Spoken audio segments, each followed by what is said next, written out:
Thank everybody for being in attendance tonight. Tonight we're here to discuss the Stonehenge intersection with New Hampshire 28. We know it in New Hampshire DOT as London Area 41715.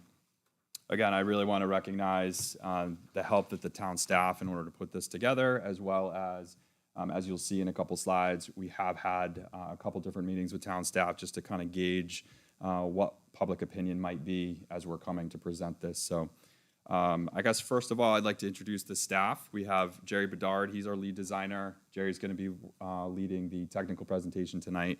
Rebecca Martin, she's our environmental coordinator. She's responsible for most of the data collection. She'll be reviewing what we've had with our environmental agencies. And then we have Dan Primo, he is Jerry's boss, and he's the lead, he's the supervisor for the design team. My name is Jason Ayotte. I'm the project manager for this, as well as the other London area project that we have in the 10-year plan. I'm pretty happy for those that were here a couple years ago. Melody Hesterberger was the project manager. She retired last year. We transitioned, and I took over the project. I am a London area resident as well, so it was pretty important for me to try to select the London area projects and try to move them. As most of you probably know, COVID was not an easy situation for the department. We're still working through some of those growing pains, but we're certainly happy to be able to present that today. So can we have the next slide? Really the goal of the meeting tonight is to provide a status update of the project. We've done a number of different tasks associated with environmental research, as well as the actual alternatives design that Jerry and the team have worked on. The purpose really is to solicit feedback from the town. We have generally our thoughts, but that's through our lens, and it's really important for us to get that public input. The request of the town, though, is over the next month to deliberate and then provide some help in direction. We'll talk about budget. There's a few things that we've heard certainly within the last public informational meeting or the public officials meeting that we hosted a couple years ago, as far as what the needs of the project were from the town perspective. We know that budget and funding were a concern, so we've taken a couple measures to deal with that, because as most people know, construction costs are escalating, and at the time of the original project, it was a much smaller in scope. Next slide, please. All right, so most of you already know this. The project location is the Stonehenge intersection with New Hampshire 28. It's about a mile south of exit 5. What we're looking at right now is potentially up to 2,000 feet of improvements along 28, as well as about 500 feet of improvements on Stonehenge. Rockingham Road actually dates back to the 1730s, but the first reconstruction was in 1919, and that was really what you see is the old roadway bed that's across from a couple of residents on Stonehenge. And then in 1930, that was realigned to what we know now. As far as the history goes, the impetus of the project really started out of the development of the Stonehenge housing project and the development of the right turn lane by the developer. This was identified by the developer as an existing condition of concern, so that was certainly elevated through southern New Hampshire, identified as a priority in the 2019 10-year plan. I'll go to the next slide. I'm kind of jumping ahead. It was recommended from the town through Southern New Hampshire Regional Planning Commission, and it was approved in July 2018 by the town. Part of the accelerated schedule that was proposed at the time was the town would be providing a 50% match. So we will discuss that within the presentation, but it was part of the reason the project itself was able to be accelerated within a 10-year plan.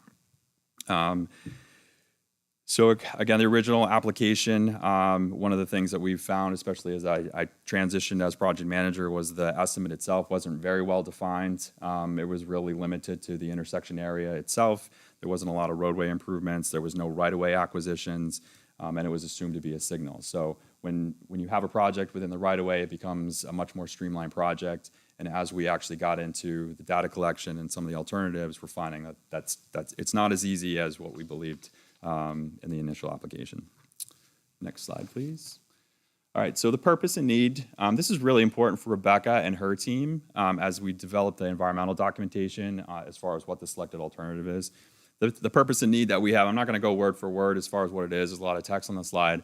But the first two, the levels of service and the intersection control, were really from the town's direction initially with the application. So the level of service is really, there's a long delay on the Stonehenge leg, and then certainly the intersection control was identified to change it from the stop control on Stonehenge today to a signal.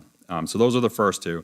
I guess through the public officials meeting that we hosted a couple years ago, as well as the crash analysis that Jerry and the team have done, the location has a high number of crashes, and certainly safety was one of the key topics, I would say, one of the big takeaways that we had from the public officials. So from speed and the intersection crashes, that's certainly one of the big things that we want to take away. Next slide, please. So this is where we are today. A couple years ago when we came, we were at the beginning of the data collection phase. There's a lot of work that goes into data collection for us. That's the surveying, that's delineating the wetlands, that is working with the natural resource agencies, and Rebecca's going to do a great job later in walking through that. It also is understanding what the traffic patterns are. They've changed over time. There's the actual engineering that goes through and determining what the layout of the intersection could look like, as well as, in our case, we have a couple different options. So where we are today is really to seek your input, right? It's really important as part of the process to be able to have your thoughts and your understanding to select the right solution for the town and for the department. We certainly have, again, our lens of what we think would be beneficial for the intersection. However, it's important for your input. So, again, the key takeaways that we received at the town council meeting was safety, the intersection grades for Stonehenge, especially, as well as New Hampshire 28. There were speed concerns identified from the counselors, as well as public comment. Emergency services and access, specifically during peak hours, was one that we heard. So those are kind of in our safety bucket. From a traffic, really consideration of what is happening with other projects and developments throughout the town. So that was one. Again, this is kind of linked to the purpose and need and why we need to have it. And then schedule and funding, right? I certainly want to acknowledge the delay that we've had to get to this point. There are increased costs from the original application, but we have means and a proposal to the town as far as how we want to take that. So, and then through this process, we have developed alternatives. We're looking for that concurrence. My specific request to the town is if we could receive your thoughts and your guidance by October, such that we can. So the next step for us would be, if we do have a selected alternative, then we can go to the formal public hearing process, which is a much more formal, it's almost a scripted hearing where we would then have one solution that we take forward. But there's a lot of steps in there that we need to. There would be the refinement of the engineering based on the comments that we have. There's the utilities review. We certainly know that there's existing utilities that we need to coordinate with and understand what our impacts would do to their services. So we have a couple different steps, as well as coordinating with the governor and council to establish a commission to be able to host that hearing. So a lot of steps still left. That process usually takes between 4 and 7 months. And so ideally, it would be great to have the public hearing in spring. And I guess why that's important is the NEPA process, which Rebecca will go into, takes a couple more months after that. So we really want to start final design to be able to advertise and begin construction by 2024. And I got a schedule later that we can walk through. So with that, I'd like Jerry to come up and sort of explain what we've done for design and the analysis. So thank you, Jerry. Great, thank you. I'm going to move this out a little bit, because I'm going to be looking at those boards.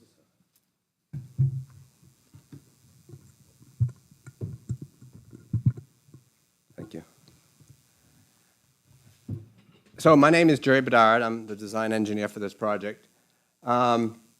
So some of the design considerations that we consider as we approach this is it starts off with what was requested, the application by the Regional Planning Commission to get this project on the state's 10-year plan. So that's the first thing we look at. Then We've had, with our Bureau of Traffic, we've done traffic counts, and we look at the growth of the area, and we do projections. You know, we're not designing it just for the traffic that exists today. We're designing for 20 years into the future. In this case, we have the proposed exit 4A, not proposed, it's being constructed now, exit 4A just to the south. So what are the impacts of that project on this? So we've looked at that. It reduces the through traffic on 28 somewhat. So we've considered all that. I think Jason's already mentioned that when we have a signalized intersection, we as the department will often look at a roundabout as an alternative there. So that's another thing we considered, even though the proposal to the state 10-year plan just mentioned signalizing the intersection. We have to consider how much right-of-way we have. We try to get most of the work done within the right-of-way. Access points, you know, there's properties along the road. We want to make sure they still have access to the road. We have an active transportation. That's the title of the group, active transportation. That covers pedestrians and bicyclists. So we review the project with them, all our projects with them, to make sure we're not like impeding or making pedestrian and bicycle access worse. So that's a consideration. Jason's mentioned in all the environmental issues, which we look into, which Rebecca will touch upon. Drainage is a big one. Not only do we make sure that any proposed project drains properly, we make sure that we're not creating a downstream impact on someone else's property. Also, if there are pipes, culverts that go through the project today, since we're going to be in there and reconstructing the road, we look at all those culverts and make sure that they're sized properly. I don't think anybody want us to go back a year after we build the road and, oh, this road got flooded and this pipe needs, you know. So that's going to be an issue which I'll talk about later on this particular project. Utilities becomes a concern, you know, because they're in the state right-of-way, so that's a consideration, I should say more. We make sure that the project can be built. So construction and traffic control. How's traffic going to work when this is being built? So we've looked at that preliminary also. And then obviously we look at costs. Next slide, please. I don't necessarily have to tell you what the existing conditions are, but so bear with me. So Route 28 is posted at 45 miles an hour with an advisory speed of 40 through the curve, that sharp curve. I mentioned to someone already, there's actually a little bit more pavement on the northbound approach to Stonehenge, which kind of, any cars that bypass a left-turning vehicle somewhat can stay on the pavement. Not that they don't all stay on the pavement. And there's about 4-foot shoulders on 28 today. And then on Stonehenge, it's posted for 35 miles an hour, 11-foot lanes, 2-foot shoulders. And then we've already mentioned that 12-foot right turn lane that was added by a developer a few years ago. And just to give you an idea of the amount of traffic, so in 2020, the traffic on New Hampshire Route 28 was about 17,900 vehicles per day. And then on Stonehenge, it's about 6,000 vehicles per day. The deficiencies, this was part of this was in the application for the 10-year plan, and we've more or less confirmed all this. So the big one was the Stonehenge road delays, the amount of time, the delays that vehicles experience turning from Stonehenge onto New Hampshire Route 28, particularly going north, during the peak traffic hours. And then we've also looked into the crashes in the area. We studied from 2010 to 2019, and there were 50 crashes during that period. Most of the crashes are related to the fact that there's an intersection there, the slope of the cross slope, the steepness of New Hampshire Route 28. Next slide, please. So I mentioned that we don't just design for the traffic that's there today, we design into the future. And this slide here, this represents the peak hour. This is the PM, well, it's AM and PM. The peak hour traffic volumes at this intersection 20 years into the future. So this is 2044. This is our, let's say, our design period. Just to give you an idea, those volumes on, the through volumes on New Hampshire Route 28 have been adjusted. They've been reduced to account for the Exit 4A project.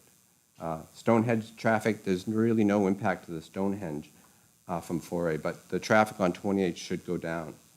So these numbers reflect that. Next, please, Dan. So we have three basic major categories of alternatives. We've looked at a lot of different things to do, but it breaks down to three major alternatives. Number one is the no build or do nothing, which we always include to compare. Our environmental process makes us look at it, and sometimes that is what's chosen because maybe there's impacts with the other alternatives that the town or the public doesn't want. The second alternative, and that was the one in the proposal for the regional planning, is the signalized intersection, and that's on this plan here. And then we've mentioned the other alternative is on the other plan to the right. That's the roundabout. In the application to the 10-year plan, there was a lot of reference to levels of service and level of service and how poor the level of service, and may have even said level of service was F. There may be some other slides ahead that talk about level of service, so I just wanted to briefly talk about this. One of the measures of effectiveness that engineers do for highway design is we measure its a level of service, and it's based on the delay per vehicle, and in this case, it's at an intersection.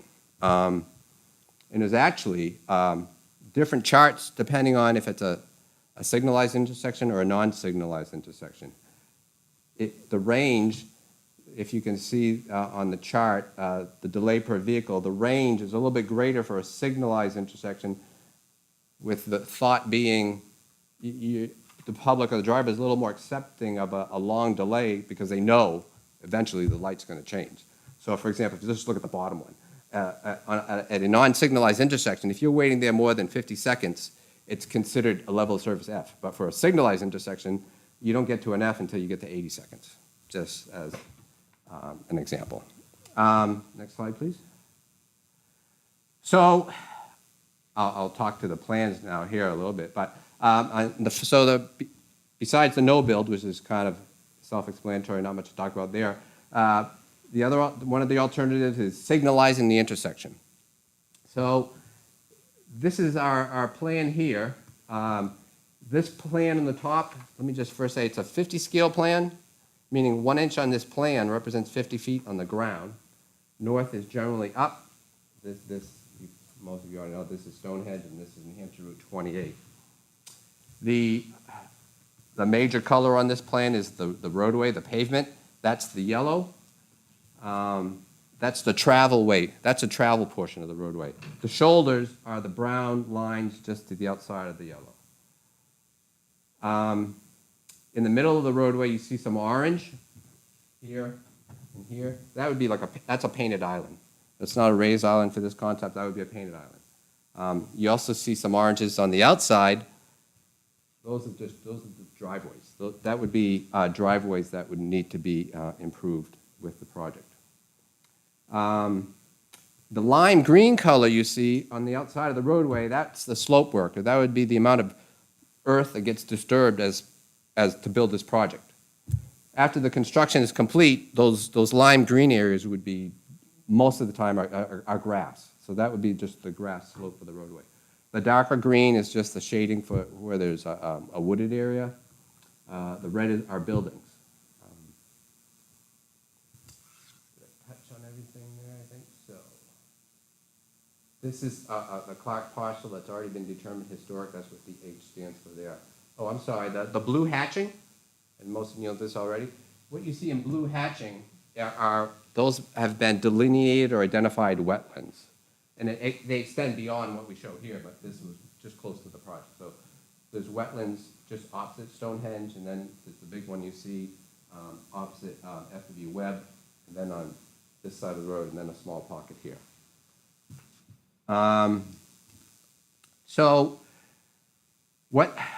In addition to just obviously adding a signal, we're adding a left turn lane. And it's the design of the left turn lane with a 45-mile-an-hour road, which has really lengthened this leg of this project. You can see it's pretty long. I suspect when this was envisioned, it wasn't going to be that long. So what we do as engineers is when when there are cars queued up waiting to turn left, the through traffic could still be moving through. So we determine what the peak backup is for cars turning left, and then we need to have these other cars there might be more cars coming.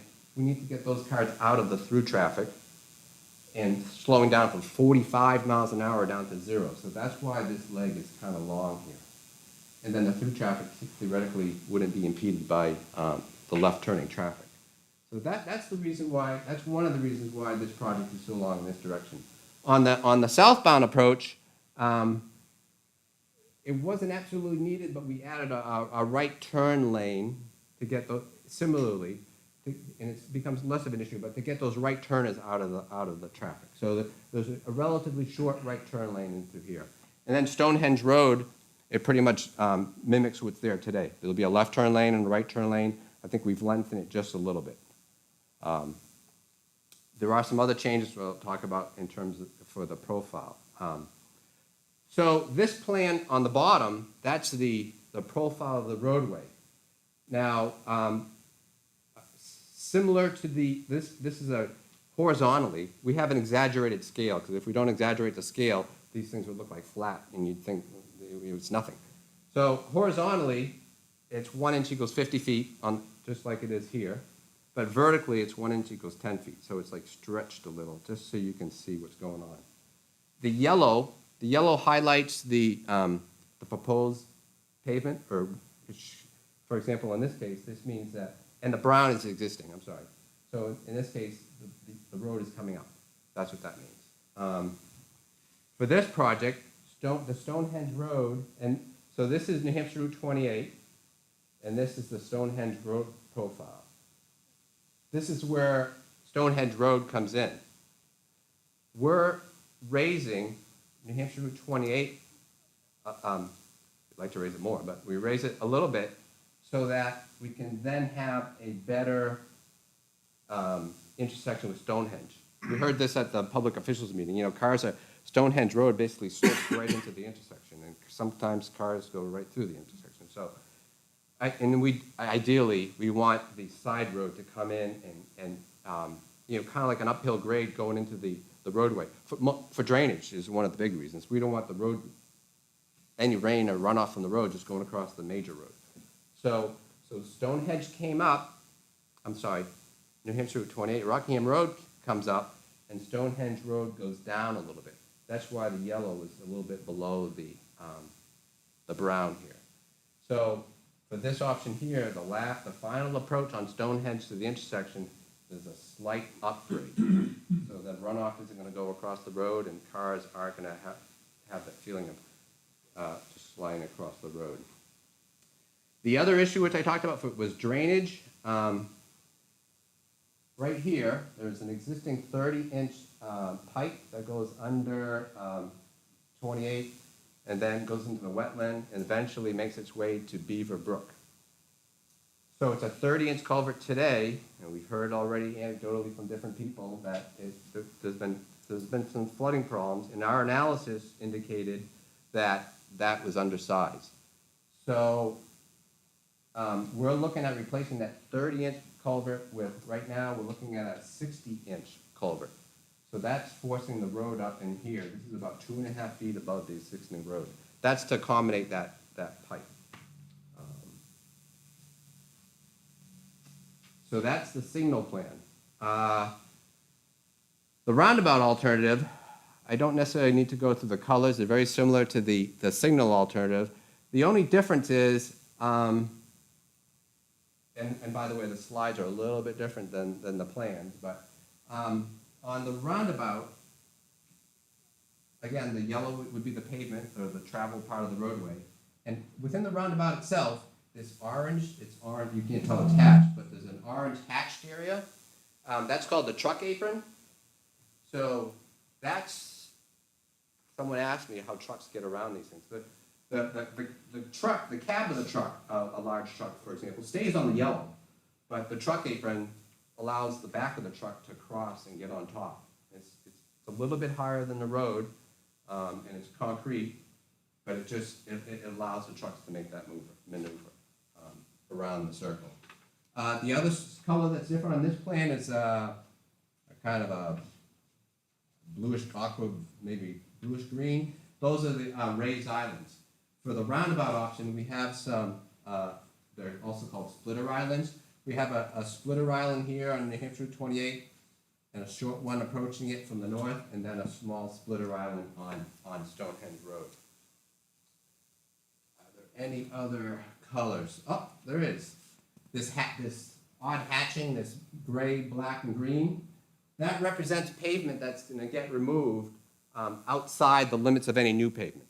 So that's an area where there's pavement today, and when the project's done, that'll be grass. The wetlands are they're the same as for the signal alternative. So this is a single lane roundabout. So it's just one circulating lane. The only thing is there is right now a right turn lane off of New Hampshire 28 southbound. So that traffic doesn't even have to enter the circle. They have to yield when they get to the intersection, but they're not really part of the circulating roadway. The profile is underneath, same scale as for the signal. In this case, when we designed the signal profile, by the way, so it has to be relatively smooth because this road is 45 miles an hour. And when there's a green light, the cars could be going that fast. For the roundabout alternative, we can raise things a little bit quicker and a little more abruptly because now there's like this, I'll say an obstruction, but there's a roundabout in the road, so cars will be slowing down. So we still want to raise Rockingham Road or New Hampshire Route 28 to get that match with Stonehenge better. But we're able to do it a lot more quickly. So you can see here, this is where the roundabout is. This right here is the northern approach. This is the profile for the northern approach. This is the south leg here, and this is Stonehenge. So you can see where the roundabout is, it's higher than where the road is today. And then you can see we didn't have to cut down on Stonehenge as much for this because we're able to get that rise a little bit more easily with the roundabout alternative. So I think that's this next slide. Is there? One of the things that you'll see later when we talk about a comparison at the intersection is safety, and one of the issues we look at is conflict points. On a conventional, every intersection is different, so I'm going to be have to be careful how I say this, but from a not specific to this intersection, but from a general T intersection, if you have signals or stop signs, you're going to have 9 conflict points or opportunities for cars to interact or crash. And the most important thing is probably that 3 of those conflict points are crossing conflict points. So that's like cars going in different directions and hitting each other. And then for a roundabout, those conflict points drop to 6. But the more critical thing is none of those conflict points are crossing conflict points. And the speed for an intersection could be, in this case, 45, but for a roundabout, it's going to be much lower. So the speeds are reduced. So next. So that's the technical presentation of the alternative. So if there are any questions, yes? On the roundabout version, that first house on the right to the north looks like it's probably not going to be able to make a left turn out of its driveway anymore? Right here. Correct. The driveway is just north of the splitter island, so How high is the splitter islands? like 6 inches. It's a standard curve for that area. Unlike, for the truck apron, that's just a little small curve. Yes. So on the roundabout, the house that's over there, it seems like it seems further away than it really is, at the intersection. I mean, literally, when you pull in there, you're like almost looking at them. It looks like this is off a bit, like it's further, I guess, east, right? Than it should be. Do you know what I mean? I mean, I know, I live near Right. there, so I look at it all the time. You know, it's funny, because I'm looking at the other plan, but unfortunately, the box covers up. Because you could see it on the aerial too.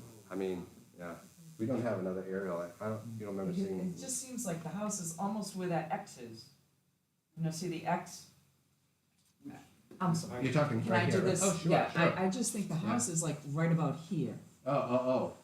Yeah. Doesn't it? I mean, you guys They're live always here, it's having like right about accidents here. crashing into their. Well, Yeah. okay, so some of the detail on the plan was, we've had our survey crews come out, so the survey crews have surveyed the area, and they've surveyed the limits of the roadway, kind of close to the roadway, so I know for a fact that the driveway is here, and I know for, I mean, In the original picture, Yeah. it's way off. so, I mean, we've done our survey, so we've picked up, I know the driveway's here. I mean, the house, the exact location of the house, My house, so- right. And it's Yeah. a beautiful house, by the way.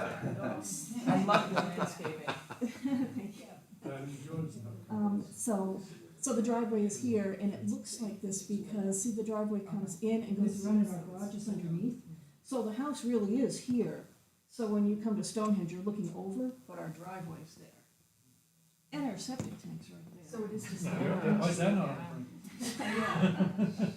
But, yeah, that's. I have a question with the traffic light. Mhm. What consideration has gone into like timing? Because around like, let's say first thing in the morning when people are going to work or when people are coming home from work around 4:30, 5 o'clock, like if there's a red light at Stonehenge, like that's just gonna kind of back up traffic a little bit more. And I really think it would be all three ways, not just Stonehenge itself. But what kind of, has there been any consideration as far as like the timing of the Mhm. traffic and what that's gonna look like? So, the actual timing of the signal wouldn't get done until later, but when we analyze it for the peak hour. In terms of backups, the backups on Stonehenge shouldn't change because people have to stop there today. As a matter of fact, depending on how much traffic there is on 28, I mean, that, it could be worse. This could improve it, because at least now, for the signal, eventually they get a green light, they can go. Yeah. Where there will be backups, where there aren't backups today, are along 28. There will be Yeah, some, exactly. because today, those people are moving. They're clue, you know, most drivers don't even know Stonehenge exists. They're just going, so there will be delays and backups that will be on 28. Yes? Regarding the signal and the timing, any consideration given to having pressure sensors? Guess I'm not 100% sure what you're referring to in terms of pressure Well, sensors. sometimes you can, there are times when you put sensors in the road so they can be. Oh, right, yeah, right. Yeah. Or that technology is changing so fast too, yeah. There's camera sensors, not just in the road. Yeah, Grid Smart, that can change, yeah, right. It would be, the signals would be, it wouldn't be just time signals. It would work based on the traffic that's flowing through the area. So to echo what Doug was just saying, so I'm just gonna show you. Yeah, sure. So, you know, the light here, but there should be a way during the day to be able to go this way. And then the only people who are stopped really, Where the left turn is. Yes. and then, Mhm. but it didn't look like it got any wider. So I mean, with- is this yes. wider than the street is right now? Yes, it is a little bit wider, because today I think it's 16 feet, and this would be 24 feet plus a 5-foot shoulder. So there are two lanes. I wasn't clear, I apologize. The standard was 28, John? So why are we going by our standards, which is 28? When you say the 28, what's your? Two 12-foot lanes, Jerry, so you're saying. Go ahead and. Right, but I'm talking just the northbound direction is all I'm talking about now. Right now, so there's a 12-foot lane to turn left, and then there's a 12-foot lane to continue north. So there's 24 feet. Right. And I'm thinking That's- snow, when there's snow yeah, and stuff, yeah. like, Well, then there's a 5-foot shoulder and outside, plus a ditch, so. yeah, I've seen many a car in that ditch. Yeah. Me too. And I do agree with Doug, some sort of sensor so that most of the traffic is going, and if there were like 4 cars queued up Right. on Stonehenge, the light would automatically, right. change right. and then Mhm. lead them in and then Right. go back so that it Mhm. isn't just stopping for no reason. Right. Okay, yes, Obviously, there needs to be something done here, that's obvious. But, I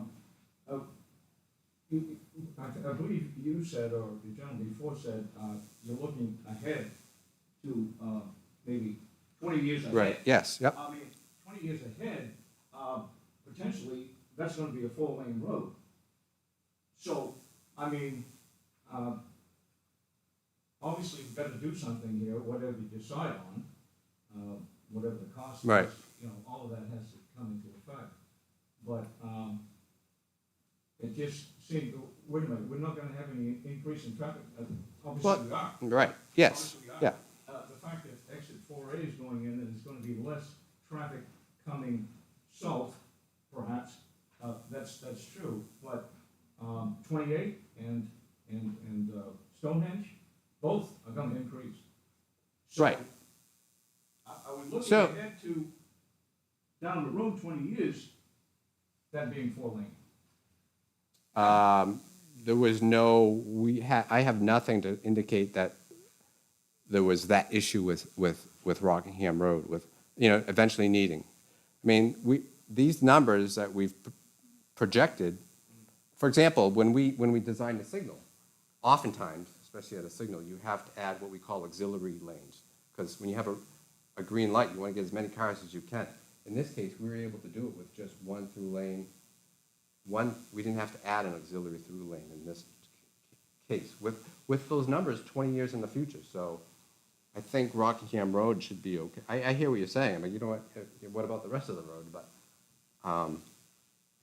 this will work with this and Rockingham Road. Because, I mean, our Bureau of Traffic projects, looks at growth, looks at development. So that's what went into all those numbers. Yeah, and just one other thing, as far as stormwater runoff from the road, Mhm. runoff from Stonehenge, the grade is down towards 28. Right.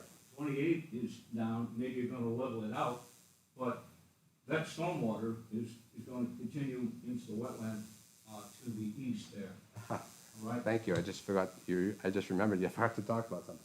So the two things. One, the stormwater runoff for both alternatives that comes down off of Stonehenge is not going to just go across 28 any longer because we're adjusting the profile. I'll call it a dip. We're putting a dip. It's not a dip. Dip sounds like something you don't want to drive over, but there'll be a dip that's before you get to 28. So that water is not going to go flying across Rockingham Road like it does today. And I forgot to mention that one of the requirements we have is from an environmental standpoint, is to treat the runoff. We can't, because this runoff, everything coming off the road from vehicles, I'll say it's dirty.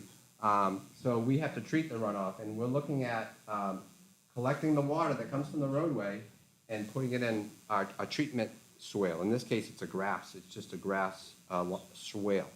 Both options have that, and they're located on the low end of the project, just upstream of the larger wetland. So right here, I'm sorry, I forgot to mention that before, but this is our water quality. This is what we're looking at as a possible water quality treatment area. And it's basically at the same location, maybe a little bit closer because this shifts it, but it's right there, just upstream of the wetland. So the runoff from the roadway gets treated. Should there not be a retention basin? We don't usually need retention basins unless we're trying to reduce the flow. If we have, I mentioned before, we don't want to create an impact downstream, but if our calculations or analysis show that we're not increasing the flow, we don't need a retention basin. We just want to make sure we treat the runoff. But there's a lot of wetland on the east side of 93. Oh, I'm That sorry. comes underneath 93 into that area there, that then eventually goes underneath 28. Right. And ends up in the wetland. Right.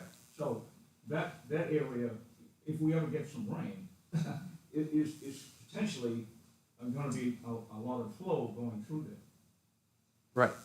Coming from off-site, and that's, as I said, I think it's a 5-foot by 4-foot box culvert here, and that's why we're looking at upsizing this particular culvert here. It's from basically- 30 inch to 60, basically a to brook 30 inch to 60 on- inch, right, Underneath it. right. So, What's the cost difference between the two projects? they're pretty similar, but We do have a slide. Jason's gonna talk about that in a we do have minute, slide. yeah. It's about 3.2 million for the signal option. Sorry, 3.5 Five, for the yeah. signal and 3.2 for the road. But I have a slide in a little bit to discuss that. Thank you. Yes. Rockingham. Sorry, go ahead. Oh, no, oh, go ahead. The area on Stonehenge, the stop and the turning right, is that gonna be a stop on red, or can they go on red? Most of our, A right turn? right turn on red, most of our intersections allow right turn on red. It should be, yeah. I saw the issue originally, the right turn, and there's basically a flow of traffic just going through that area from Stonehenge onto Route 28 north south. That was the issue. I just hope it doesn't continue to be an issue if 28 has the right of way with a green light and they're trying to cut through. Just have to wait. Yeah, Oh, do you mean they don't stop at the stop sign when they're going to the right? I know. They They better not don't, do that. they don't stop at the stop Really? sign. And that's when 28 has the right of way now. That's bad. So that's an issue. Did you have a question? I'm sorry. If you're looking at 81, 83, 85, and 87 Rockingham, they're all elevated properties. Would you be cutting into those bankings where your lime green is? Yes, So there's tons of trees. yes. So you're gonna be taking down everybody's trees. There would be a lot of trees on this side of the road, correct, that would have to be gone, taken, yes. So then what's your plan to be able to give them sound barriers, whether it be put in shrubbery or anything else? Because you're gonna take away a lot of their sound barrier, taking down those trees. A lot of those issues, once an alternative gets selected, a lot of those issues will get ironed out or get discussed when we have our Bureau of Right-of-Way here. So since we're going down that path, we're going towards exit 5, coming out of either the roundabout or the intersection, going towards exit 5. The first house there, the driveway's there, all right, so the one on the right-hand side, going towards exit 5. That driveway is, to say it's challenging at best today would be, like the understatement of the year. What would be the opportunity to have a discussion with that homeowner of relocating that driveway, even though relocation may cause some reconstruction of their leach field? I mean, for the state to have that discussion. It's certainly something that we can take a look into. So you would There's the think- opportunity after this meeting, in whatever direction we head, for further refinement of the design, so certainly with the landscaping, it's something that we can take a look at. The plans that you see before are kind of the first step in the process in making that determination of what type of intersection that we're looking at. But yes, certainly it's something that we can take a look at as we refine the design. Yeah, I mean, what we found sitting on the planning board here in town is that the more proactive we are at the early part of the project and having those discussions, the more successful the project is long-term.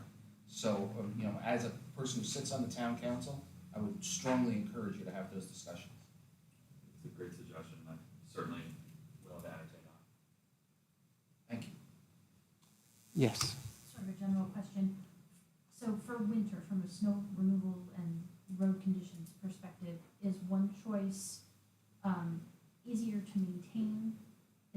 Would it be less cost overall for the town over time?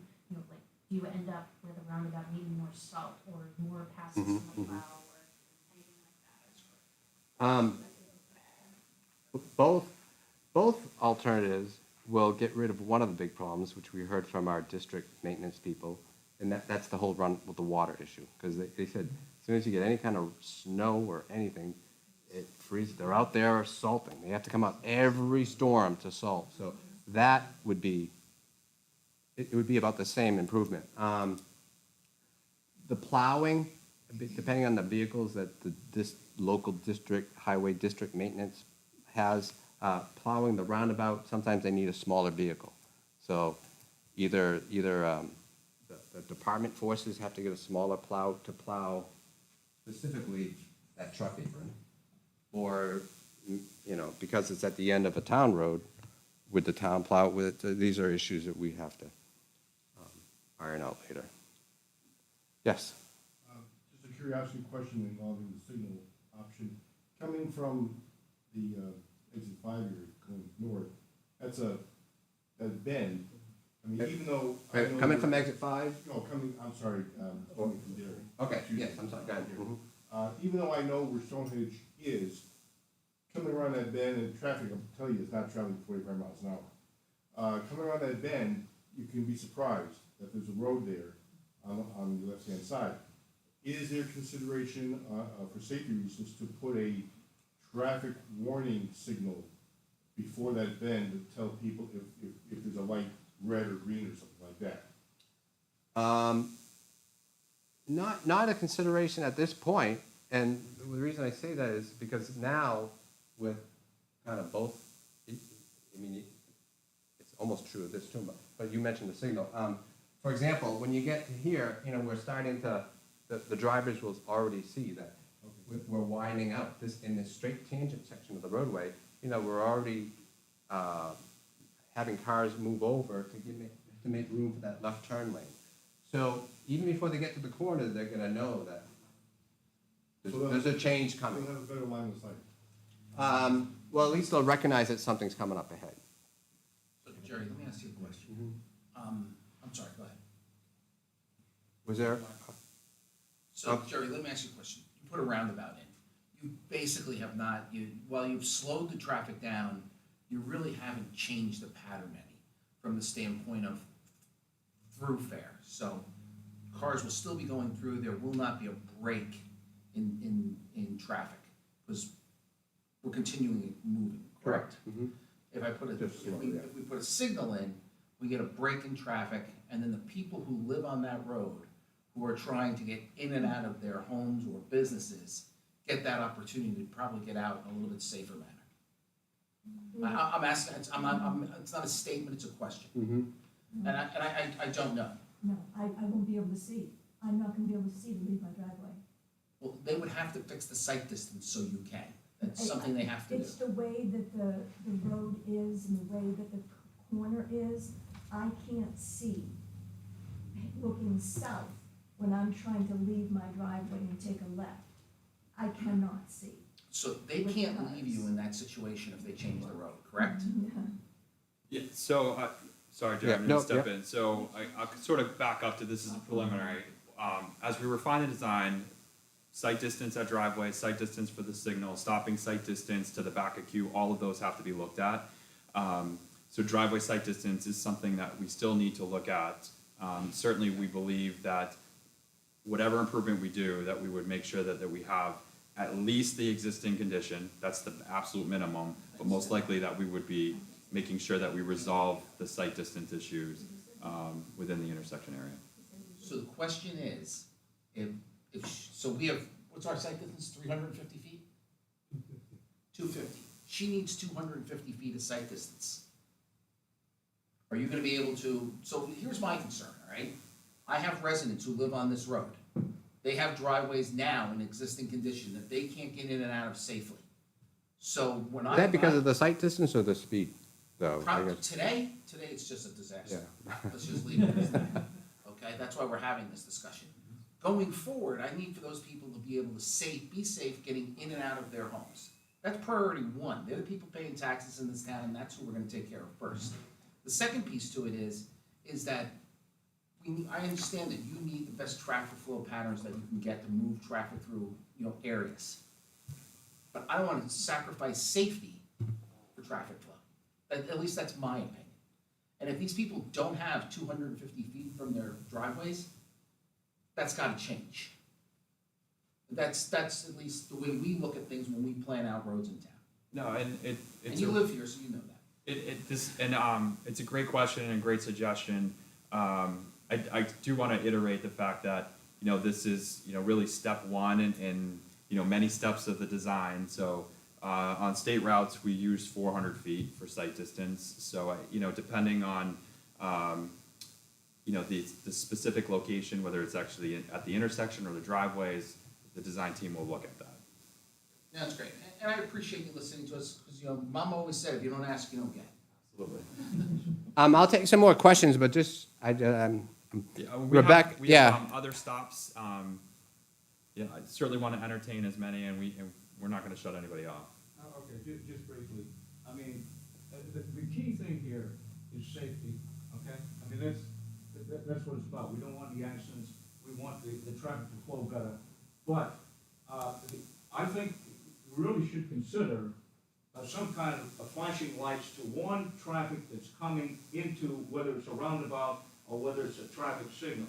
I mean, to me, that kind of makes sense, particularly in a high-traffic time, early in the morning, late in the evening, at night. If anybody thinks people are driving at 45 miles an hour down that road, some do, most don't. And the sight distance, that's on a really sharp curve. There needs to be some prior warning, particularly in a high-traffic time. I think that should be considered. There's a lot of different options available to us in addition to advanced warning signs, similar to on 28 bypass, and we have the beacon on the right-hand side as you're heading southbound, because there's limited sight distance on that curve, was installed on that past project. So certainly we are, I guess what I'm saying is it's something that we will look into, and it's part of generally that final design package of understanding the pavement markings, the striping, the signal coordination. Jerry, I don't know if you want to speak to the safety benefits one last time for the roundabout and the signal. other than the conflict points, the other big thing is just the reduction in the speed. Cars coming into the roundabout will be slower, cars exiting the roundabout will be a little bit slower, so it just changes the mindset of the driver going through there, so, let's go around this way, so, yes. I just had a question about the roundabout. You indicated that the right turn lane coming southbound Yes, is, at this point, is still part of the project. yes. But the traffic entering the roundabout from the south side, looking to turn onto Stonehenge Road, if you have those two lanes, okay, in effect, they're leaving the roundabout to go onto Stonehenge and then crossing in front of the traffic that's going to be making that right turn. And that right turn really isn't part of the roundabout. Right. So are you thinking that there's going to be some traffic control for? Well, it's not a free right turn. That car coming in, it's designed to, it's not meant to be like, you can just come down 28 and have a free right onto Stonehenge.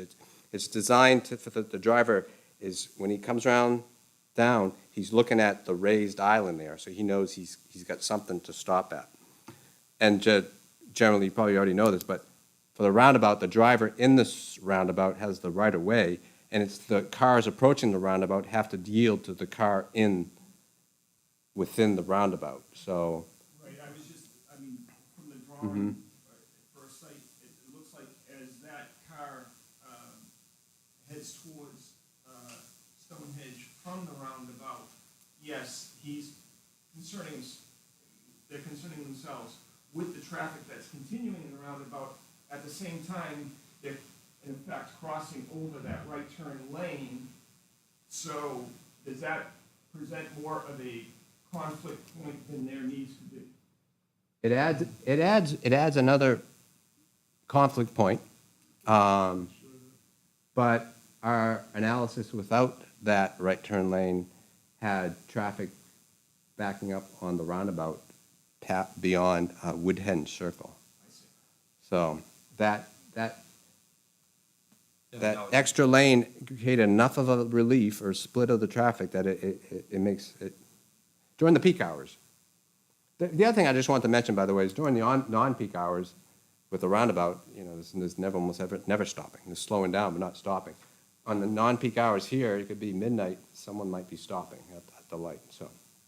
We'll go this way, and I think goes here. Well, Sorry. to echo my fellow council member John, getting things out early, is it possible when you're speaking to Eversource, because there's a lot of poles there, can we bury that? Can we bury our electrical lines? Because there's a lot of accidents still, and that's a big problem. And then they constantly have to cut the trees back, and the trees are taking out lines.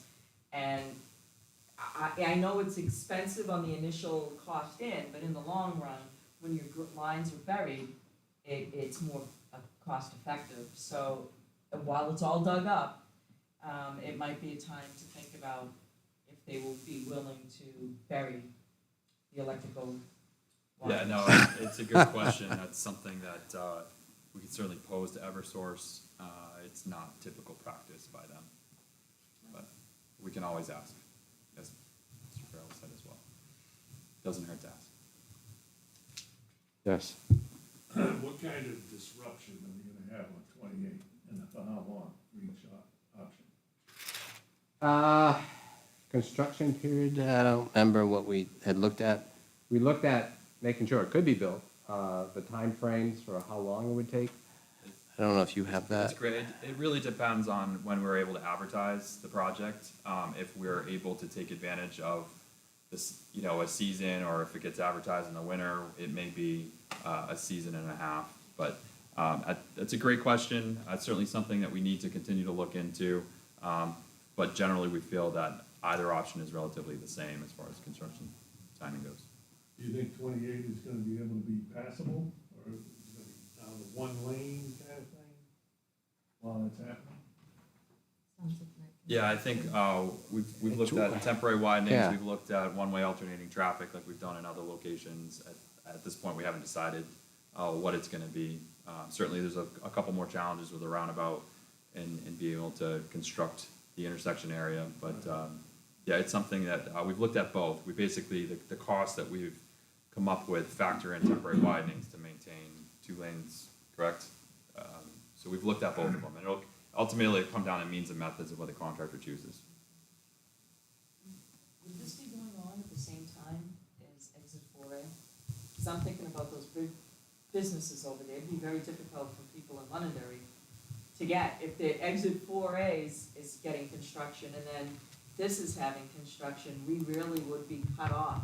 It's a fantastic question. We've looked at the contract sequencing. I believe the A contract that's out now will be complete, and the B contract, which is Folsom Road and up to Shenito, would be complete, correct, Dan? I think they're gonna be going on concurrently. Okay, but as far as maintaining traffic, you should be able to do that with both. Yeah. It'll be a notification in our contract documents for the contractor to be aware, but that's a fantastic question. I think timing of the other contracts still needs to be determined. We're not gonna cut off Londonderry. Looking at a couple of years, Well, I'm sorry, what was that? isn't 4A not gonna be ready until 24? I can't speak to the timing. Right, Yeah. so 4A, and I don't have the exact numbers in front of me as well, but 4A has 3 major construction contracts. One of them is started now, and there's another one that is the middle, Folsom Road, more or less, and then the last one is Shenandoah Road out to Route 102. So, yeah, they're at different phases, and they're offset as far as advertisement. So, yeah, so the construction is gonna be ongoing for exit 4A beyond, if this project stays on schedule, then this project will be constructed during the time that the 4A work is ongoing. So, So this isn't gonna be 2 years away. This is something you're looking at in a year, or even earlier. I've got another slide. We'll speak to the schedule in a sec. I'd love to have Rebecca go. She's in. But if you could hold that quiet, I've got the schedule slide towards the end of what we're hoping to achieve. But ultimately, the decision of which type influences when we can get to a hearing and finish what Rebecca's gonna talk about, and then we could start final design. That'd be, yeah. Yeah. And and certainly we have time for more questions, and we'll be here afterwards as well. Okay. So as folks are probably aware, I'm Rebecca Martin. I'm the environmental manager for the project. So I'm coordinating the NEPA review, the National Environmental Policy Act review. NEPA, along with state and federal regulations, requires that DOT look at our projects and consider how they might impact the natural, cultural, and social environment around them. That way, if we are able to identify resources early on in project planning, we can design the project to avoid and minimize impacts as much as possible. So some things that this project is already anticipating is that there are wetlands, as we've all been talking about, and streams through the project area. So there is a wetland permit that's anticipated to be needed for this project. There's 2 stream crossings that will either need to be upsized or apply for alternative designs to be aware of. The Conservation Commission has supplied us with a list of the priorities for mitigation if we do need to do wetland mitigation for this project, so we have that list already. There aren't any vernal pools in the project area. We had a vernal pool study done because there were some that seemed potential there, but they aren't there. It's in floodplains, as folks have already kind of clued in on, that there are floodplains associated with those wetlands and around the Beaver Brook tributary. The project is in MS4 area, but because at this point we don't anticipate any single point discharge to exceed an acre of collected stormwater, we're going to be building for the alteration of terrain. So what that means is we're going to be treating stormwater. We need to treat stormwater to be compliant with AOT, as Jerry mentioned with the grass swale. Let's see, no essential fish habitat. So does that mean it's one fewer review that we have to do? There aren't any Atlantic salmon streams through the project area. Next slide, please. We do have the northern long-eared bat that's, according to the U.S. Fish and Wildlife Service, potential for the project area. At this point, we're not anticipating a time of year restriction on the clearing for the bat, just based on the type of habitat that's there and the type of clearing that will be needed. We don't think that will have to limit when that clearing can happen. There are also state-listed species in the project area, or anticipated to be, snakes and turtles and fish, also salamanders, and there's a wetland grass species. So we are planning to do a grass survey this late summer, early fall, so any time now, for the Natural Heritage Bureau that they requested that we do. We received some recommendations from the New Hampshire Fish and Game Department, which are mostly construction recommendations. So for the turtles, they want us to be on the lookout for those in any of our staging areas, to put up flyers to make sure folks are aware that they could be there, and then not to disturb any if they are seen. Very similarly with snakes and the other threatened and endangered species, if they're in the project area, they won't be impacted if they're seen, and that Fish and Game will be notified. They also have some recommendations for the catch basins to try to avoid those critters ending up in catch basins. That we'll be working out with them, either reducing catch basin grate size or some other methods that we could consider. For the culverts, Fish and Game has recommended that we not reduce the size of any of the culverts to ensure that the aquatic organism passage that's available now isn't reduced. Also to use wildlife-friendly erosion control on the project. Next slide, please. Another important part of the review that we do is for cultural resources. So part of that review is for, it's called Section 106 of the National Historic Preservation Act. And so what that means for us is we have to identify what resources are in the project area so that we can consider how the different alternatives might impact those resources. We look both at above ground resources and below ground resources. So we have already had archaeological study done for this project area. They recommended avoidance of the old road that I think Jerry mentioned in this quadrant, if possible, and also a cellar hole that they found in the project area, but no further archaeology is needed. They didn't see anything that was sensitive and needed further study during that work. We're planning on a stone wall inventory of the stone walls that are in the project area this fall. So we have a stone wall policy at DOT. If a stone wall rates high enough, it warrants reconstruction consideration during final design. So we're going to be going out to do that. And we're still working on the above ground resource review. As Jerry mentioned, this quadrant right here is associated with the Reed Page Clark homestead. So there might need to be redo the inventory for that to see if this parcel that's now segmented from the rest of the property should be considered as one.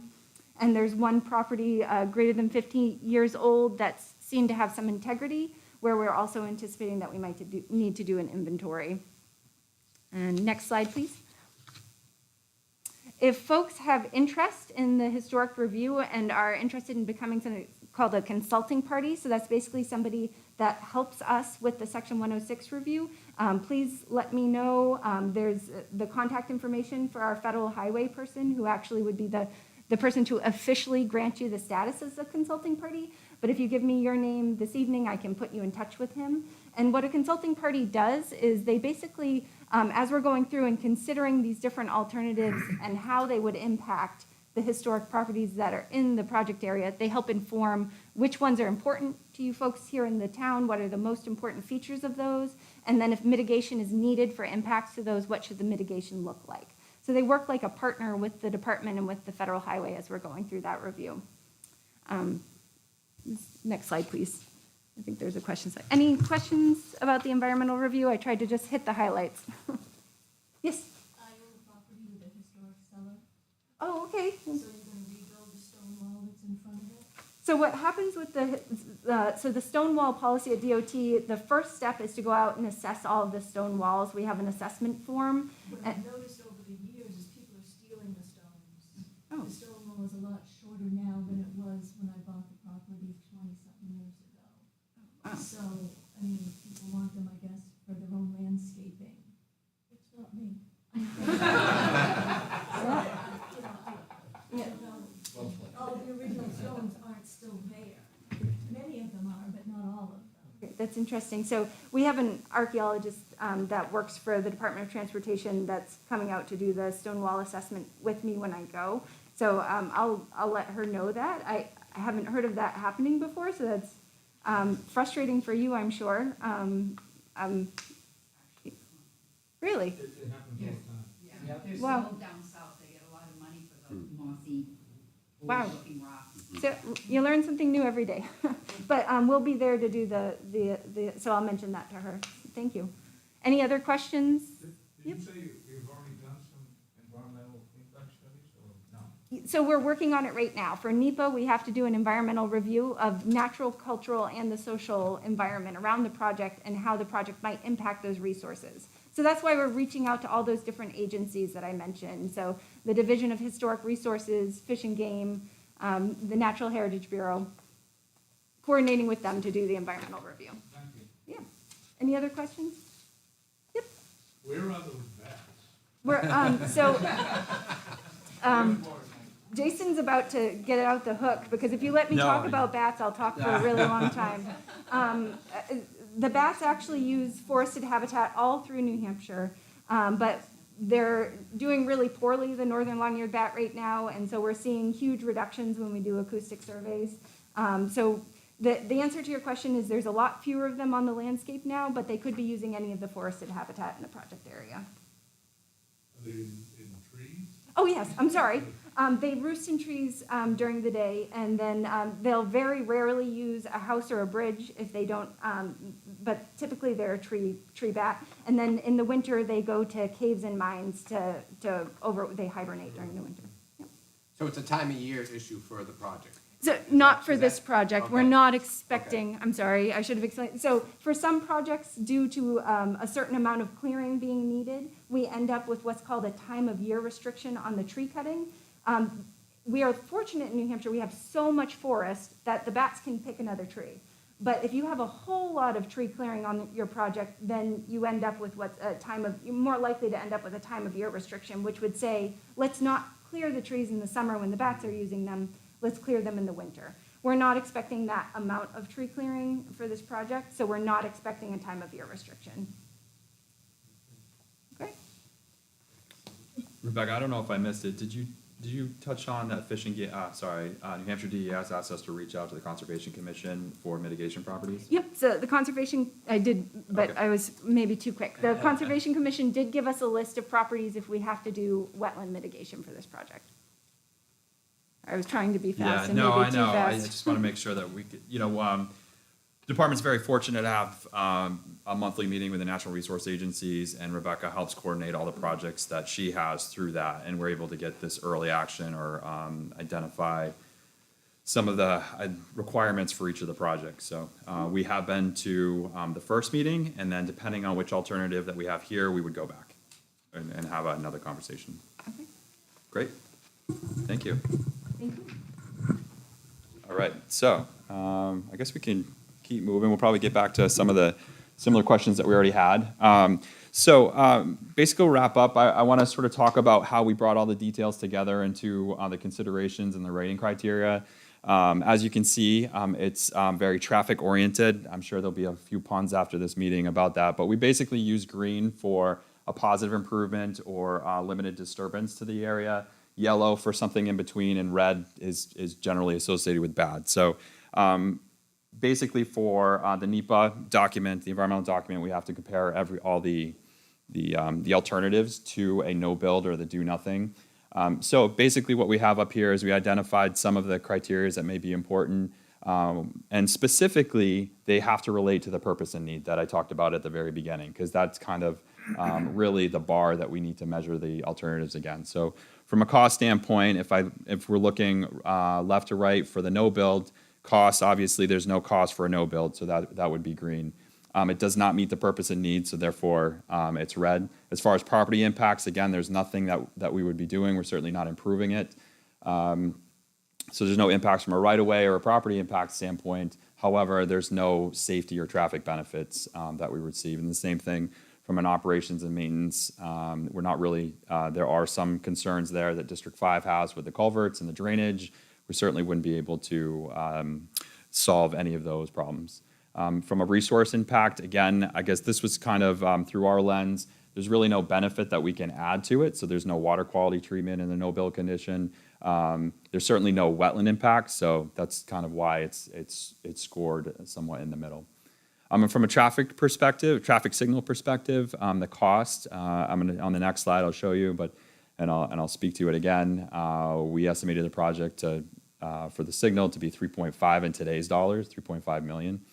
It does meet the purpose and need. That was the original application through the Southern New Hampshire Regional Planning Commission to be able to solve the delay issue on Stonehenge specifically. From a property impact, I think that, as Jerry explained, it's a much longer improvement along New Hampshire 28. There's 3 lanes, the north leg and the south leg, to accommodate the left turn or the right turn lane for 28, and then there's obviously the same lane configuration that you have in the existing condition for the signal. So there are going to be property impacts associated with it. I think that the team has done a good job preliminary to look at grading issues to help to speak to the driveway, sight lines, and certainly the stopping sight distance criteria that we need to evaluate. So from a safety and a traffic calming standpoint, essentially in a green light condition, you're really not changing the speed on 28. You know, the design speed is typically the posted speed, which is 45 miles an hour. So that's why we have the longer deceleration lengths as well as the tapers in order to do that. But it's really not going to solve that speeding concern that we heard at the town council meeting. So again, that's why it sort of scores yellow. From an operations and maintenance standpoint, there are going to be some benefits because we can improve the drainage, we can improve the roadway. However, it is an added signal, so that's an additional responsibility on the Bureau of Traffic.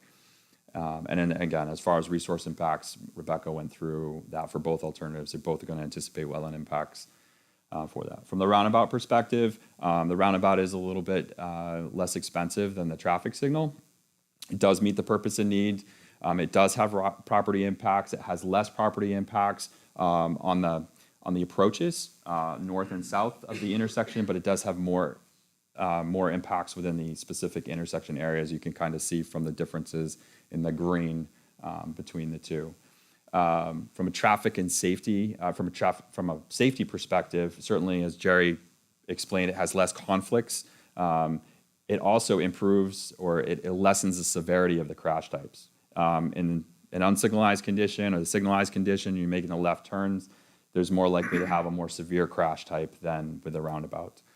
From From an operations and maintenance perspective, again, from the drainage and the roadway infrastructure, it's certainly an improvement, but there are some added. I think it was a great question about maintenance around the roundabout. We do have to consider that with the operations staff. And resource, I can probably skip over that a little bit. But so in general, from an overall standpoint, this is how from our lens, when we're focused on the traffic and safety, is that the roundabout is going to perform better than the signal.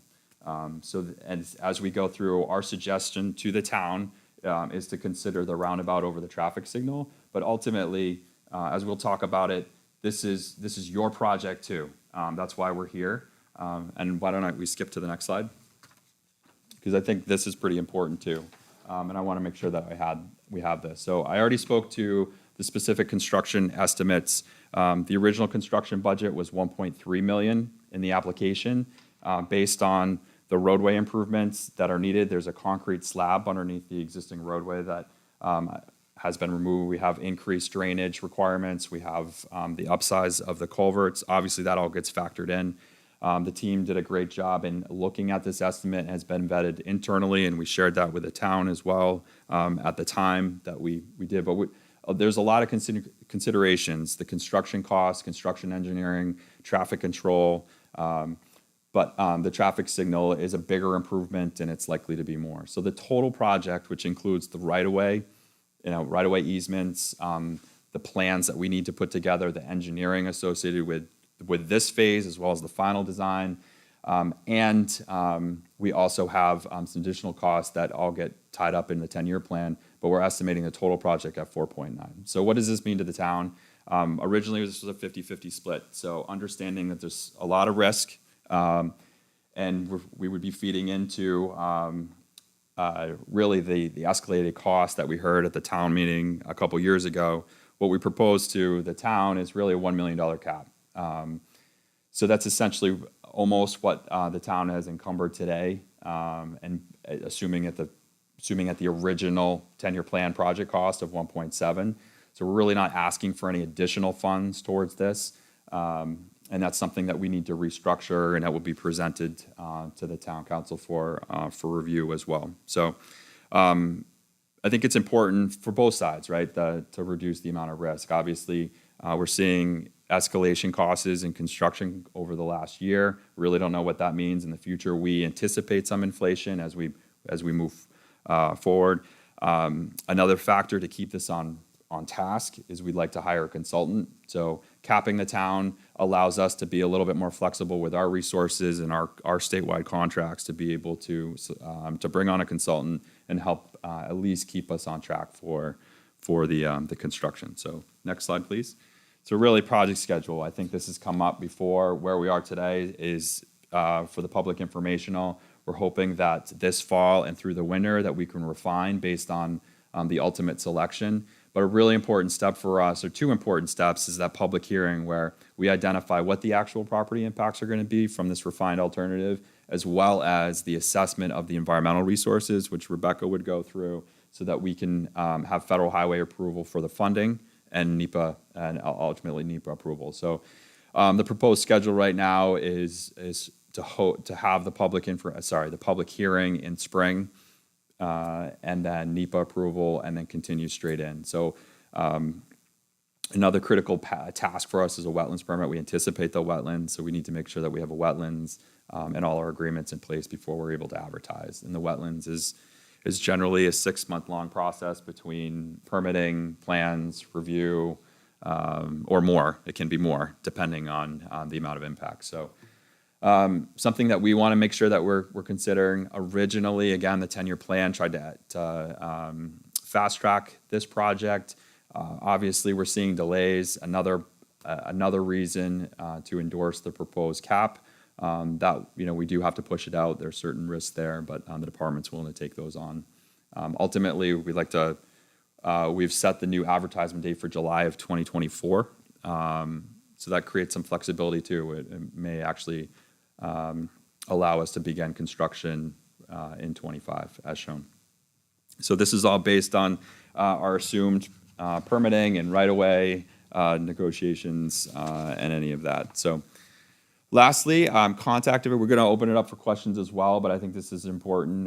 You're certainly welcome to call and email. And then, my last ask of the town is to discuss and deliberate and provide some direction for us over the next month by October. That helps us scope the project with a consultant and make sure that we meet the public hearing schedule that we're hoping for. So I will stop there and open it up to some further questions, and certainly you're welcome to stick around as we're closing down if you have any specific. I have a few quick things. Sure. This potentially could be a third option. Route 28 is a banked turn. That's an off-camber turn if you're turning onto Stonehenge or off of it. Unweights your suspension. I'm an engineer by trade. It unweights your suspension when you're going onto it or off of it. And especially during the wintertime, causes traction issues. And I think could be a cause of a lot of the accidents that we see. Just the vehicles aren't designed to do that. And if you're doing it at any speed at all, that traffic light is going to be, for our third shift friends, is going to be going off in the middle of the night right outside my bedroom window. That's probably going to cost more than $3.5 million. I'm also concerned with increasing any water in that area. I have a private well, and obviously, especially with the drought going on and so on, my water level of my well is a concern, and any decrease of it. Mm-hmm. Right now, it's all bedrock. It's water table is high. There's a lot of water there. But how much is that going to change? Is this something that's going to cause issues for me in the future? I'm concerned about that as well. Other than that, I commend the environmental team. I've spent a few years on the conservation committee and found that it works very well in the state. So I commend that. But yeah, I do have a concern with the traffic signal blinking in my eye. In the middle of the night. That's not. Mm-hmm. That's not fun. And you might want to take a look at, like I said, the angle of that road, the banking of it. Potentially just flattening that all out, making it more smooth might help a lot. That's all I have. Okay. No, good considerations. So did we want to, Jason, did we want to answer some of those, or, because we can address like the Well, super, or how did you want to do that? Well, he was talking about it as a separate, as part of our design, it will come down some, because as a standard for a signalized intersection, because some cars are stopping, right now that road is very banked, like you said, so it'll come down some, because there's cars stopped. So, and then for the roundabout, because cars are slower, it can come down. Yeah, I can see how but the I think roundabout would yeah. control that, and the elevation looks higher on the roundabout, which would alleviate that banking, which increases speed as well, that's on the 28. Mm. Then I have a question. You had mentioned like maybe hearing from everybody by October 1st. Should we have any like concerns about some of the things that we've brought up tonight? Should that be included in ultimately any response that you would require from us? Didn't you say that you wanted something by October 1st or wanted to hear? Yeah. First step, I'll kind of break it down into steps. Like the first step is which type, and then I think as far as grading, I think Jerry spoke to the cross slope. A lot of those get refined in the design. Certainly, we've heard from. That might have already been done. I'm just bringing it up as a discussion point. Yeah, and I think we. I'm not implying how to do Yeah. your. Oh yeah. No, that's not what I'm saying. From a response perspective, would you appreciate that to be included as well? Sure, absolutely. If part of My concerns though too. the selection is contingent upon something else, certainly, you're welcome to include that. And I think the stakeholder meetings or the property owner meetings is certainly something that we would do as we move forward.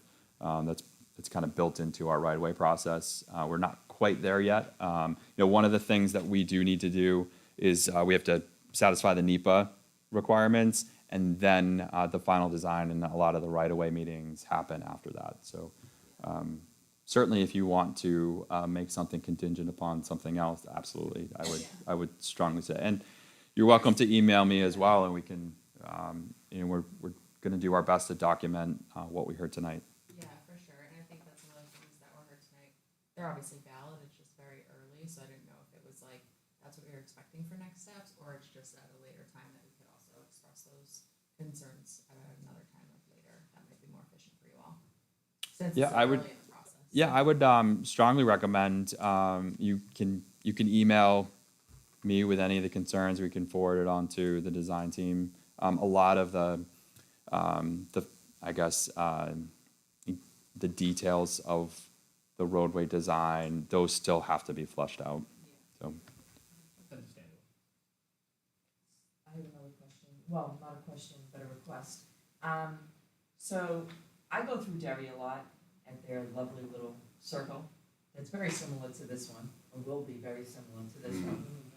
And I just want to say that during rush hour, that circle coming down for like where Clam Haven is, backs up almost to the light. And going the other way, it backs up almost to the front door of Pinkenage.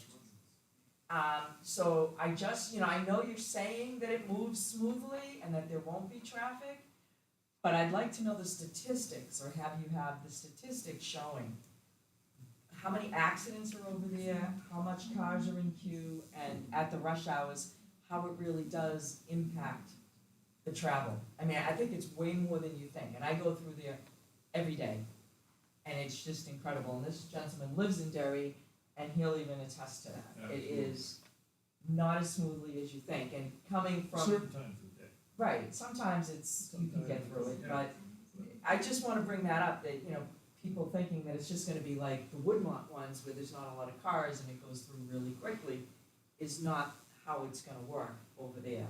And But that has 5 roads going into that traffic. well, you Yeah. kind of will over here too. It's not as 3 versus 5. No, it's true, there's more in Derry. Right, but it still has a major issue on the 2 main roads.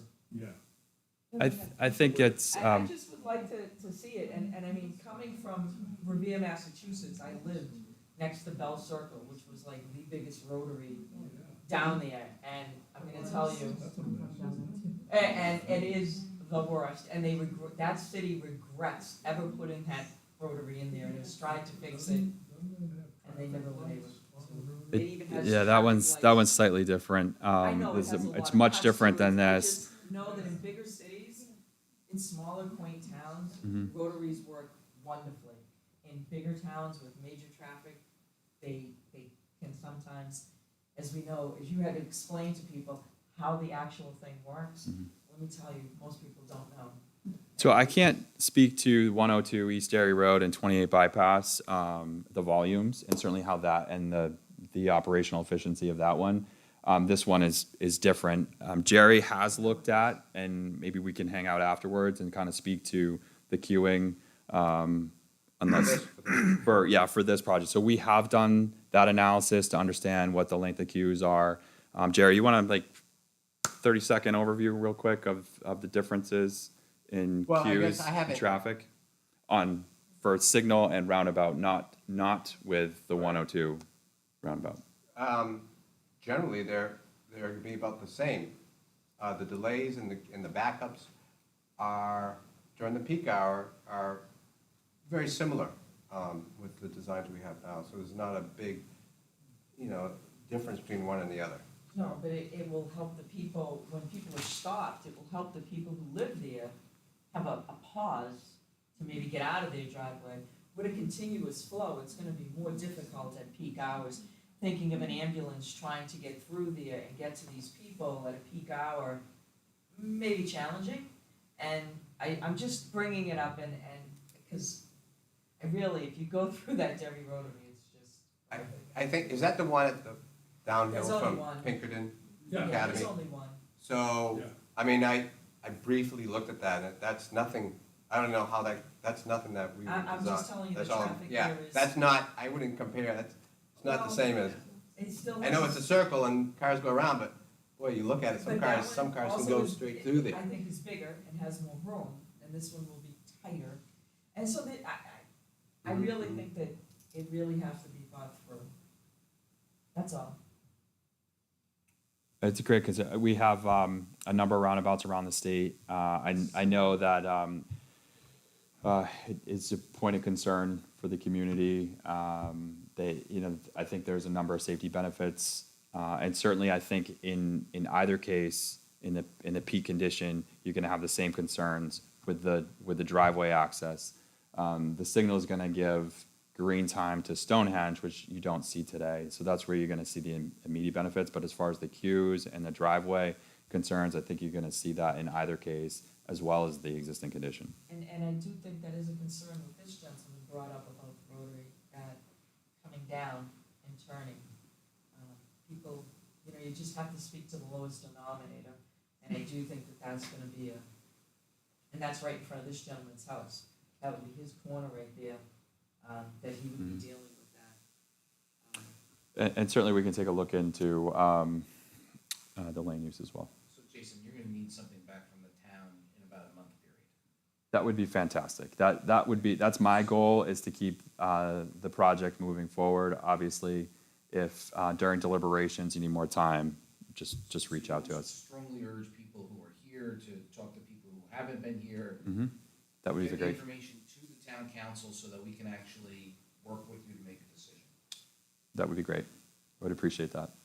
So what he's saying is if someone you know is a neighbor, hasn't participated in this, email the town council with their point of view. We're only gonna be able to make a decision based on the information we get. We do have a project website, and the materials tonight presented will be uploaded so that they'll be viewable for everybody. And then hopefully, I know there's a recording to this for this meeting, and I'd be happy to either create a link to the town's website or post a link on the website as well. Are we able to have a discussion meeting of the town board one? Of course, we wanna be thorough and thoughtful about this. Whatever we need to do, we need to do it, but what he's saying is the faster you can do it, the better. But absolutely. I have two questions. I'm not, okay. Yes. So this is just my opinion, but, so living there across from Stonehenge Road, and we have cameras up, so at any point I can review all the idiots over there that do what they do. And, yeah, right. Unless you really see it, what's going on in people's heads, it's unbelievable. You just don't know. Some of them just are not thinking. There are people that are under the influence out there, So, in my opinion, a traffic light, of course, how would I get out of my driveway? How would I take a left turn if there were a traffic light there? But traffic lights today, we all go by them. It used to be maybe one person snuck through a red light. Now there are 2, 3, 4 people going through every single red light you come to. If you put something up ahead that says, oh, there's a traffic light ahead, beware, that's just gonna tell most of these idiots to speed up and go so you can make it through that light before somebody comes out of Stonehenge Road. I mean, I think a traffic light's gonna cause more problems. There'll be more accidents because people will be saying, oh, I got a green light, I can go. And they go, and 3 people are coming through a red light, That's a good point. Well, there's certainly a lot to consider, and we certainly appreciate the state working with the town here and doing all this.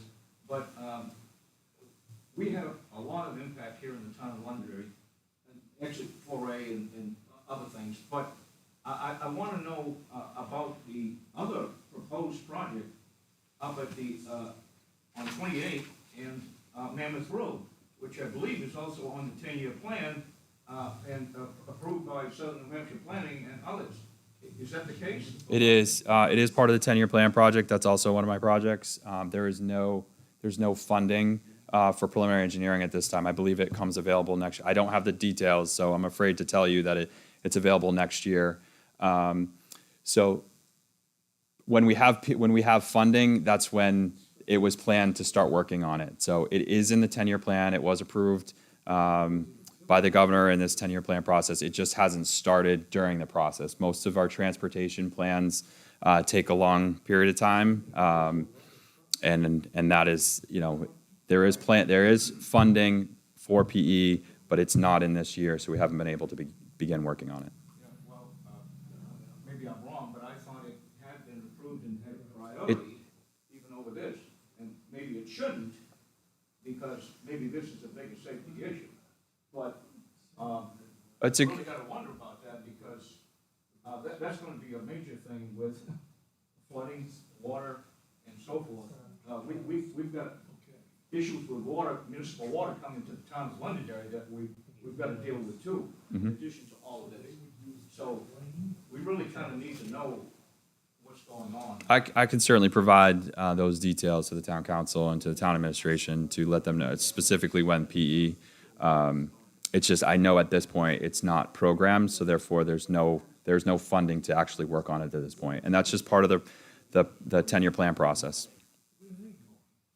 So it's a good concern. I would certainly elevate it through the town to Regional Planning Commission. I thought it had been funded, but maybe not. It has funding, but not before 2022. Thank you, Jason, this was terrific. Great. Any other last questions? All right. Oh, Yeah, can I just understand about the rotary? How many lanes is the rotary going to actually have? Is it going to be similar to what's at the Manchester Airport? that's a great question. No, the Manchester, the Ray Resort Drive is a 2-lane roundabout, so that's 2 lanes through the circuit, the actual circle, the circulatory roadway. This has a single lane. Can that be made a 2-lane?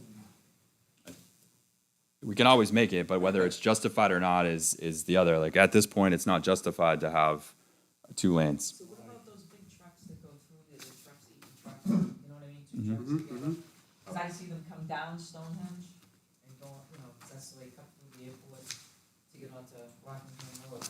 So, I'm just nervous about those big trucks going around those roads. Yeah, Jerry explained it a little bit in his presentation. The hatching area, the red, is what we call a truck. You mean that red in the circle? Yeah, so you have the yellow, that's actually where the passenger vehicles and the cab of the truck, as Jerry explained, would be traveling. Any of this hatching, this red, is where the trailer would actually be able to drive over, or the rear wheels of the longer truck. So another way to look at it is, on this, I didn't talk about this, this is, call this a typical section, it's like think of it as a slice through the roundabout, right? So this is the middle, which, let's say, is grass, and this is what most cars are driving on, is the yellow section, right? And this is the outside, that's grass.